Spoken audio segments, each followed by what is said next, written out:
महाभारत के समय की बात है, जब कौरवों और पांडवों के बीच राज्य विभाजन को लेकर गहरा विवाद चल रहा था। पांडव, जो धर्म और न्याय के पक्षधर थे, हस्तिनापुर के राजमहल से दूर भेज दिए गए। कौरवों के मामा शकुनी की योजना के तहत धृतराष्ट्र ने पांडवों को यमुना नदी के किनारे स्थित खांडवप्रस्थ नामक एक बीहड़ जंगल का क्षेत्र दे दिया। ये जगह वीरान थी और वहां सिर्फ खंडहर ही बचे थे। पांडवों के सामने अब चुनौती थी कि वे इस बंजर भूमि को एक भव्य नगर में कैसे बदलेंगे। पांडवों के साथ भगवान श्रीकृष्ण भी थे। श्रीकृष्ण ने अर्जुन को खांडव वन में ले जाकर वहां के खंडहर दिखाए और कहा, अर्जुन, ये वही जगह है जहां हमें एक नया नगर बसाना है। अर्जुन चिंतित हो गए और उन्होंने पूछा, हे माधव, इस बंजर भूमि में हम कैसे एक भव्य राजधानी बना पाएंगे। तब श्रीकृष्ण ने देवताओं के वास्तुकार विश्वकर्मा का आह्वान किया। विश्वकर्मा प्रकट हुए और बोले, हे प्रभु, इस खांडवप्रस्थ में मयासुर नामक दानव ने कभी एक महान नगर बसाया था, जो अब खंडहर में बदल चुका है।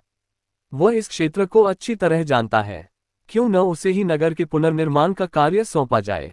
श्रीकृष्ण ने विश्वकर्मा की बात मानी और मयासुर का स्मरण किया। मयासुर तुरंत प्रकट हुए और श्रीकृष्ण से पूछा, हे प्रभु, आपने मुझे क्यों याद किया।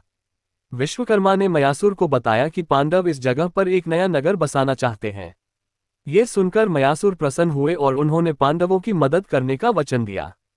मयासुर पांडवों और श्रीकृष्ण को खंडहरों के बीच ले गए, जहां उन्होंने एक सोने का रथ दिखाया। ये रथ महाराजा सोम का है, मयासुर ने कहा। ये रथ आपको मनचाही जगह पर ले जाने में सक्षम है। इसके साथ ही मयासुर ने एक भारी गदा भी दिखाई और कहा, यह गदा केवल भीम के लिए बनी है। इसके प्रहार की शक्ति अद्भुत है। फिर उन्होंने अर्जुन को एक दिव्य धनुष, गांडीव और अक्षय तरकश भेंट किया, जिसमें से बाण कभी समाप्त नहीं होते थे। इसके बाद विश्वकर्मा और मयासुर ने मिलकर खांडवप्रस्थ को एक भव्य नगर में बदलना शुरू किया। उन्होंने नगर में सुंदर उद्यान, चौड़े मार्ग और भव्य महल बनाए। इस नगर का नाम इंद्रप्रस्थ रखा गया, जो स्वर्ग के समान सुंदर और दिव्य था। इंद्रप्रस्थ अब पांडवों की नई राजधानी बन चुकी थी।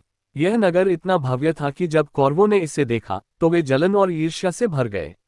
लेकिन पांडवों ने अपनी मेहनत, समर्पण और भगवान श्रीकृष्ण के आशीर्वाद से एक उजाड़ जंगल को एक भव्य राजधानी में बदल दिया था।